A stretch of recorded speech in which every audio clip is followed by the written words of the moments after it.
صلی اللہ علیہ وسلم تشریف لاتے ہیں اور ان سارے مظلوموں کو ان کا حق دلاتے ہیں، بیواؤں کو ان کا حق دلاتے ہیں، غلاموں کو ان کا حق دلاتے ہیں۔ 150 سال پہلے تک امریکہ میں غلامی کا دور تھا، اور وہاں بھی یہ قانون نہیں تھا کہ اگر کوئی مالک اپنے غلام کو قتل کر دے تو اس کی پاداش میں اس کو پھانسی پر چڑھایا جائے یا اس کے خلاف کوئی کارروائی کی جائے۔ ایسا کوئی تصور نہ تھا غیر قوموں میں 150 سال پہلے تک، لیکن 1400 سال سے بھی زائد عرصہ پہلے ہمارے اور آپ کے آقا و مولا صلی اللہ علیہ وسلم تشریف لاتے ہیں اور غلاموں کے حقوق ہمیں متعارف کراتے ہیں اور اس کا پابند کراتے ہیں۔ سبحان اللہ۔ بتاتے ہیں کہ غلام بھی انسان ہے اور ان کے بھی حقوق ہیں۔ اسی طریقے سے جنگ بدر ہوتی ہے، 70 کافر قید کر کے لائے جاتے ہیں، ان کے ہاتھوں کو صحابہ کرام نے بڑا کس کے باندھا تھا۔ جب رات ہوتی ہے تو حضور علیہ السلام اپنے کاشان اقدس میں قیدیوں کے کراہنے کی آواز سنتے ہیں، بے چین ہو جاتے ہیں۔ آخر آپ رحمت للعالمین ہیں اور کافروں نے بھی آپ کی رحمت سے حصہ پایا ہے۔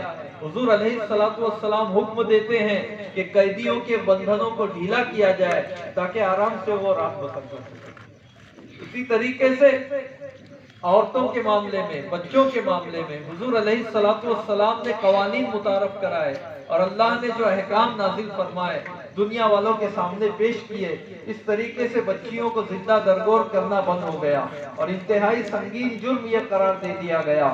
بچوں کو مارنا، اس پر بھی پابندی لگ گئی اور بچوں اور بچیوں کے حقوق بھی متعارف ہوئے، بلکہ جانوروں کے حقوق بھی میرے اور آپ کے آقا و مولا صلی اللہ علیہ وسلم نے متعارف کرائے۔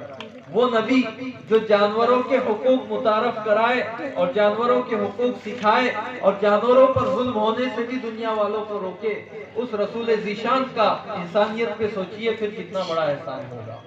چنانچہ لوگوں نے کہا ایک اونٹ بپھر گیا ہے مدینہ شریف میں، کاٹنے دوڑتا ہے، بڑی مشکل سے اسے ہانک کر ایک احاطے میں بند کر دیا گیا ہے۔ حضور علیہ السلام سے لوگوں نے عرض کیا کہ حضور کچھ کرم فرمائیں کہ اس اونٹ کا یہ دورہ ختم ہو جائے اور وہ شانت ہو جائے۔ حضور علیہ السلام تشریف لائے، بتایا گیا اس احاطے کے اندر وہ اونٹ ہے۔ سرکار احاطے میں تشریف لے جاتے لگے، لوگوں نے روکنا چاہا، حضور علیہ السلام نے انہیں اطمینان دلایا کہ یہ اونٹ مجھے نقصان نہ پہنچائے گا۔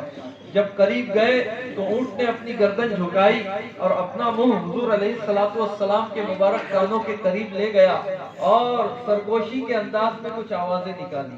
حضور علیہ السلام نے فرمایا اس اونٹ کا مالک کہاں ہے؟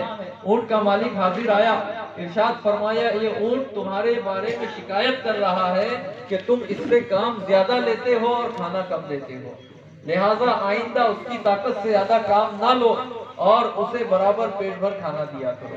اس نے معذرت چاہی، معافی مانگی۔ حضور علیہ السلام نے اس مظلوم اونٹ کی بھی فریاد سنی اور اسے بھی اس کا حق دلایا۔ سبحان اللہ۔ کیا اس سے پہلے دنیا کا کوئی لیڈر یا کوئی بادشاہ ایسا گزرا ہے کہ جہاں جانوروں کے حقوق پر بھی بات کی گئی؟ یہ میرے نبی صلی اللہ علیہ وسلم کی آمد کا صدقہ ہے کہ جانوروں کو بھی اس کے حقوق ملے۔ چنانچہ حضرت صدیق اکبر کے ساتھ سرکار مدینہ صلی اللہ علیہ وسلم جنگل میں تشریف لے جا رہے تھے کہ اتنے میں آواز آئی اغثنی یا رسول اللہ۔ حضور علیہ السلام نے دیکھا کہ ایک ہرنی جال میں پھنسی ہے۔ سرکار دو عالم صلی اللہ علیہ وسلم کی بارگاہ میں آہو زاری کرنے لگی۔ حضور علیہ السلام نے اسے جال سے آزاد کر دیا۔ وہ اونٹنی چھلانگیں لگاتی ہوئی جنگل میں غائب ہو گئی۔ اتنے میں شکاری آیا جو یہودی تھا، کہا کہ میں نے بڑی محنت سے اسے جال میں پھنسایا تھا، تم نے میری محنت پر پانی پھیر دیا۔ ارشاد فرمایا کہ اطمینان رکھو، وہ ہرنی اپنے بچوں کو دودھ پلا کر واپس آ جائے۔ چنانچہ تھوڑی دیر میں دیکھا کہ ہرنی اپنے بچوں کے ساتھ آ رہی ہے۔ آتے ہی سرکار دو عالم صلی اللہ علیہ وسلم کے قدموں میں سر رکھ دیا۔ یہ دیکھ کر وہ یہودی کلمہ پڑھنے لگا اور اسلام میں داخل ہو گیا۔ اسی طریقے سے ایک سفر پر سرکار تشریف لے گئے، راستے میں ایک چڑیا اڑتی ہوئی، ایک پرندہ اڑتا ہوا میرے آقا کے سر کے اوپر منڈلانے لگا اور چو چو کرنے لگا، گویا کہ اپنی زبان میں کچھ فریاد کر رہا تھا۔ حضور علیہ السلام نے فرمایا کون ہے جس نے اس پرندے کے گھونسلے سے بچے اٹھائے؟ ایک صحابی حاضر آئے، اپنی آستین سے بچے نکالے، عرض کیا یا رسول اللہ صلی اللہ علیہ وسلم میرے چھوٹے چھوٹے بچے ہیں، ان کے کھیلنے کے لیے میں نے ان پرندے کے بچوں کو اٹھا لیا، حکم دیا نہیں یہ بچے اس پرندے کے ہیں، اسے جاؤ جہاں سے اٹھایا ہے اسی گھونسلے میں رکھ کر آ جاؤ۔ چنانچہ وہ صحابی گئے اور پرندے کی چوزوں کو گھونسلے میں رکھ دیا۔